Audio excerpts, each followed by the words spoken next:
परशुराम के चार सबसे शक्तिशाली शिष्य, जिन्हें गुस्सा दिलाने से देवता भी कांपते थे। एक शिष्य ने तो पूरी दुनिया को कई बार जीत लिया था। सबसे पहले उस महामानव का नाम आता है, जिसे मृत्यु भी छूने से पहले 100 बार सोचती थी।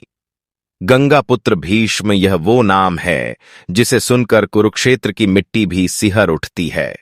परशुराम के सबसे पहले और सबसे प्रिय शिष्य देवव्रत, जिन्होंने अपनी भीषण प्रतिज्ञा के कारण भीष्म नाम प्राप्त किया।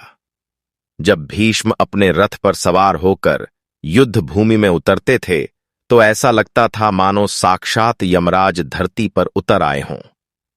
उनके धनुष की टंकार से बादलों का सीना फट जाता था। याद रखना, यह वही भीष्म है जिन्होंने अपने ही गुरु भगवान परशुराम से लगातार 23 दिनों तक भीषण युद्ध किया था। वह युद्ध ऐसा था कि देवता भी घबरा गए थे कि कहीं सृष्टि का अंत न हो जाए। भीष्म के पास इच्छा मृत्यु का वरदान था, जिसका मतलब है कि काल भी उनकी आज्ञा के बिना उनके प्राण नहीं हर सकता था। जब तक भीष्म के हाथों में शस्त्र थे, तब तक पांडवों की जीत असंभव थी। वह एक ऐसे पर्वत थे जिससे टकराकर हर आंधी चूर चूर हो जाती थी। अब बारी आती है उस दूसरे शिष्य की, जो केवल एक योद्धा नहीं बल्कि योद्धाओं को बनाने वाला महागुरु था। आचार्य द्रोण, यह वो नाम है जिसके इशारे पर महाभारत का पूरा युद्ध नाचता था। परशुराम जी ने उन्हें न केवल शस्त्र विद्या दी, बल्कि दिव्यास्त्रों का ऐसा ज्ञान दिया जो पूरी सृष्टि को भस्म कर सकता था। द्रोणाचार्य के पास वह शक्ति थी कि यदि वह क्रोध में आ जाते तो अकेले ही पूरी पांडव सेना को गाजर मूली की तरह काट सकते थे। कहते हैं कि जब तक द्रोणाचार्य के हाथ में धनुष था, तब तक उन्हें परास्त करना तो दूर, उन्हें छूना भी किसी के बस की बात नहीं थी। उन्होंने चक्रव्यूह जैसी अभेद्य रचनाओं का निर्माण किया, जिसमें घुसना शेर के झब्बे में हाथ डालने जैसा था। और अब बात करते हैं परशुराम जी के उस तीसरे शिष्य की, जिसका नाम सुनते ही सूर्य भी अपनी चमक और तेज कर देता है। दानवीर कर्ण, सूर्यपुत्र कर्ण, जिसके कवच और कुंडल अभेद्य थे। कर्ण वह योद्धा था जिसने छल से ही सही, लेकिन परशुराम जी से ऐसी विद्या हासिल की थी कि उसके सामने अर्जुन का गांडीव भी फीका पड़ जाता था। कर्ण के पास वह विजय धनुष था जिसकी टंकार से 10 दिशाएं गूंज उठती थीं। भले ही कर्ण को श्राप मिला था, लेकिन उसका पौरुष इतना महान था कि कुरुक्षेत्र में जब वह अपने रथ का पहिया निकालने के लिए झुका, तब भी पूरी सेना उसे घेर कर मारने से डरती थी।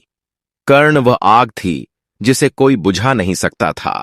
अगर कर्ण के पास उसके कवच कुंडल होते और परशुराम का दिया हुआ विजय धनुष उसके हाथ में होता, तो शायद महाभारत का परिणाम कुछ और ही होता। वह परशुराम का वह शिष्य था जिसने दुनिया को दिखाया कि सामर्थ्य और स्वाभिमान किसे कहते हैं। लेकिन यह कहानी अभी खत्म नहीं हुई है, क्योंकि परशुराम जी का सबसे खतरनाक और सबसे शक्तिशाली शिष्य तो अभी आना बाकी है। यह वह शिष्य है जो भूतकाल में नहीं बल्कि भविष्य में आएगा, और जब वह आएगा तो कलयुग का अंत निश्चित है। हम बात कर रहे हैं भगवान विष्णु के 10वें और अंतिम अवतार कल्कि की।